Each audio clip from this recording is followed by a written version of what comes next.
بعد میں اس شیڈول پر اور اس جدول پر باقی رہنا آپ کے لیے آسان نہیں ہوگا. اس لیے 7 دن سے پہلے آپ قرآن ختم نہ کیا کریں. چنانچہ اسی طرح جس طرح اللہ کے رسول نے پیشن گوئی کی تھی، ایک لمبی عمر ان کو ملی. آخری زمانے میں جب بستر پر چلے گئے، جب جسم کے اندر طاقت نہیں رہی، تب بھی اسی عمل پر وہ باقی رہے. اور اس وقت ان کے لیے اس عمل پر باقی رہنا، اس جدول اور اس شیڈول پر باقی رہنا بڑا مشکل ہو گیا. اس وقت وہ کہا کرتے تھے کاش کہ اللہ کے رسول نے جو مجھے رخصت دی تھی اس رخصت کو میں نے قبول کر لیا ہوتا.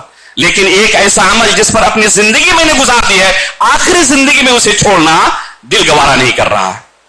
تو اس طرح بعض صحابہ کرام کے متعلق آپ کو ملے گا کہ نیکیوں کے اندر بہت آگے بڑھے ہوئے تھے. ابوبکر صدیق رضی اللہ تعالیٰ عنہ کی زندگی آپ پڑھ ڈالیں، ان کی سیرت پڑھ ڈالیں، اس طرح نیکیوں کا تعلق ان کی سیرت میں آپ کو شاذ و نادر ہی ملے، شاید کہ نہ ملے. لیکن اس کے باوجود جو ابوبکر صدیق رضی اللہ تعالیٰ عنہ کا مقام و مرتبہ ہے، کیا کسی دوسرے صحابی کا وہ مقام و مرتبہ ہے؟ کیا دوسرے صحابہ کرام ابوبکر صدیق رضی اللہ تعالیٰ عنہ کے مقام و مرتبے تک پہنچ سکتے ہیں؟ ظاہر سی بات ہے کہ دوسرے صحابہ کرام کا یہ مقام و مرتبہ نہیں ہے. اللہ کے رسول صلی اللہ علیہ وسلم ایک مرتبہ فرماتے ہیں کہ اللہ رب العالمین نے جنت کا فلاں گیٹ فلاں عمل کرنے والوں کے لیے بنایا ہے، جنت کا فلاں گیٹ فلاں عمل کرنے والوں کے لیے. اس طرح 8 دروازوں کا اللہ کے رسول تذکرہ کرتے ہیں کہ فلاں عمل کرنے والے فلاں گیٹ سے داخل ہوں گے، فلاں عمل کرنے والے فلاں دروازے سے داخل ہوں گے. ابوبکر صدیق رضی اللہ تعالیٰ عنہ کہتے ہیں کہ اللہ کے رسول کیا کوئی ایسا بندہ بھی ہے جو جنت کے 8 دروازوں سے داخل ہو؟ تو اللہ کے رسول کیا فرماتے ہیں؟ ابوبکر مجھے امید ہے کہ وہ آپ ہوں گے. اللہ اکبر. صرف جنت کے اندر داخلے کی بشارت نہیں دے رہے ہیں بلکہ ہر گیٹ سے داخلے کی اللہ کے رسول صلی اللہ علیہ وسلم ابوبکر صدیق رضی اللہ تعالیٰ عنہ کو بشارت دے رہے ہیں. یہ ابوبکر صدیق کو مقام و مرتبہ یہاں تک کس لیے ملا تھا؟ آخر کون سا ایسا عمل تھا جس سے ابوبکر صدیق رضی اللہ تعالیٰ عنہ اس مقام و مرتبے پر فائز ہوئے؟ علماء نے کہا ہے وَلَكِنَّ الْإِيمَانَ الَّذِي وَقَرَ فِي قَلْبِ أَبِي بَكْرٍ. یہ جو ایمان تھا ابوبکر صدیق رضی اللہ تعالیٰ عنہ کے دل میں، یہ دل دوسرے لوگ کہاں سے لا سکتے ہیں؟ جو ان کے اندر اللہ کے رسول صلی اللہ علیہ وسلم کے متعلق، اللہ رب العالمین کے متعلق یقین تھا، اخلاص تھا، تقویٰ تھا، یہ دل کے جو اعمال ہیں یہ اللہ رب العالمین اس کی وجہ سے بندے کا گریڈ بڑھا دیتا ہے. اور ابوبکر صدیق رضی اللہ تعالیٰ عنہ اس میں بدرجہ عدم فائز تھے، سب سے اونچے مرتبے پر فائز تھے عام لوگوں کے درمیان انبیاء کرام کے بعد. اس لیے ان کو اللہ رب العالمین نے یہ مقام و مرتبہ دیا تھا کہ ہر دروازے سے ابوبکر صدیق رضی اللہ تعالیٰ عنہ کے بارے میں اللہ کے رسول فرماتے ہیں کہ آپ ہر دروازے سے داخل ہوں گے. صحیح بخاری کی روایت ہے ابوبکر صدیق رضی اللہ تعالیٰ عنہ کے متعلق کہ اللہ کے رسول صلی اللہ علیہ وسلم نے ایک قصہ ذکر کیا ایک گائے کا، کہ اس کے اوپر ایک شخص سواری کر رہا تھا. اس گائے نے آواز نکالی اور کہا کہ اللہ رب العالمین نے مجھے اس کام کے لیے پیدا نہیں کیا ہے، سواری کرنے کے لیے اللہ رب العالمین نے مجھے پیدا نہیں کیا ہے، مجھے اللہ رب العالمین نے کسی دوسرے کام کے لیے پیدا کیا ہے. اللہ کے رسول یہ قصہ ذکر کرنے کے بعد کہتے ہیں صحابہ اکرام کے سامنے کہ گائے کا بولنا ظاہر سی بات ہے کہ ایک غیر فطری چیز ہے. اللہ رب العالمین نے بولنے کی طاقت حیوانوں کو نہیں دی ہے. ظاہر سی بات ہے کہ کوئی سن کر فوراً اس پر یقین نہیں کر سکتا. اللہ کے رسول اس قصے کو ذکر کرنے کے بعد فرماتے ہیں کہ اس پر میں بھی ایمان رکھتا ہوں اور ابوبکر و عمر کا بھی اس پر ایمان ہے. اب غور کریں کہ اللہ کے رسول صلی اللہ علیہ وسلم کا ابوبکر پر کتنا بھروسہ تھا. مجلس میں موجود نہیں ہے، اس کے باوجود اللہ کے رسول کے دل میں ذرہ برابر کوئی شک نہیں ہے کہ ابوبکر صدیق کے سامنے اس قصے کو بیان کیا جائے کہ اللہ کے رسول نے کہا ہے تو اپنے عقل و قیاس کے ذریعے اس کو رد کرنے کی کوشش کریں گے. یہ ابوبکر صدیق کی کیفیت نہیں تھی، ان کی یہ عادت نہیں تھی. اللہ کے رسول نے کہا اب عقل و قیاس کی کوئی ضرورت نہیں. ان کا دل اس قدر اللہ اور اس کے رسول کے لیے فریفتہ تھا کہ وہ بغیر کسی تردد کے اللہ کے رسول صلی اللہ علیہ وسلم کی کہی ہوئی حق بات پر ایمان لاتے تھے. معراج کا واقعہ آپ دیکھ لیں، کیا کوئی شخص عقل و قیاس سے اگر سوچے تو اس پر ایمان لا سکتا ہے؟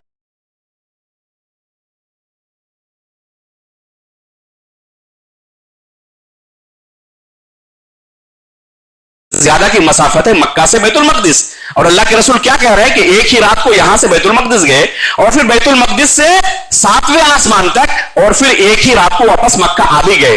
کیا اسے کوئی عقل مند قبول کر سکتا ہے؟ تو ابوبکر صدیق رضی اللہ تعالیٰ نے کیا کہا کہ اگر اللہ کے رسول نے کہا ہے تو سچ ہے.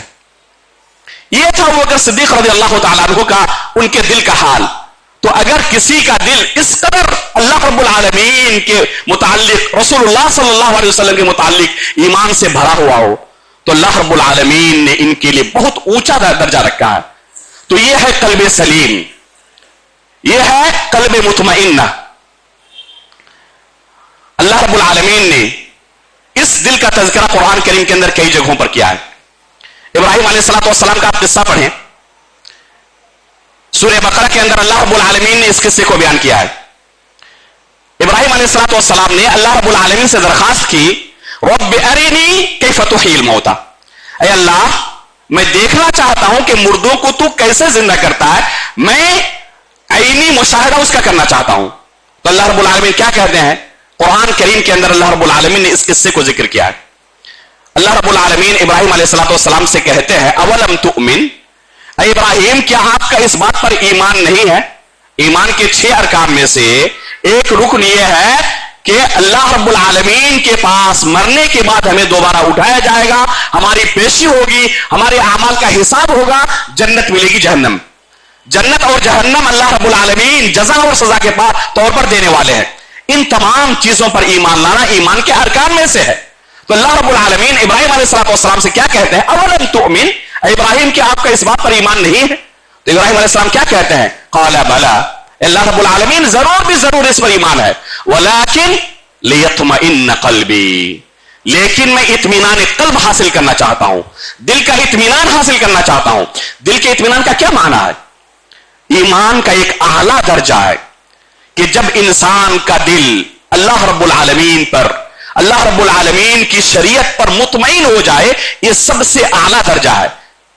اسی آیت سے امام بخاری رحمہ اللہ نے اپنی صحیح کے اندر یہ مسئلہ ثابت کیا ہے کہ ایمان کے اندر کمی اور زیادتی ہوتی رہتی ہے. ابراہیم علیہ السلام نے خود اقرار کیا کہ اللہ پر میرا ایمان ہے، اس کے بعد اور اس کے اندر زیادتی کا مطالبہ کیا کہ اللہ میں اطمینان قلب حاصل کرنا چاہتا ہوں. تو یہ ایمان کے اندر زیادتی ہے. اگر کسی کا دل اللہ رب العالمین اور اس کی شریعت پر، اللہ رب العالمین اور رسول اللہ صلی اللہ علیہ وسلم کی سنت پر اس قدر مطمئن ہو جائے کہ ذرہ برابر اس میں شک و شبے کی کوئی گنجائش نہ رہے، تو ایسے لوگوں کے لیے اللہ رب العالمین نے قرآن میں کیا خوشخبری سنائی ہے. سنیں آپ 30ویں پارے کے اندر سورۃ الفجر کو پڑھیں، آخری آیتوں کو. جب کسی کا دل اس قدر اللہ رب العالمین اور اس کی شریعت کے ساتھ مطمئن ہوتا ہے تو اللہ رب العالمین جب فرشتوں کو ایسے شخص کی جان قبض کرنے کے لیے بھیجتے ہیں تو کیا کہتے ہیں؟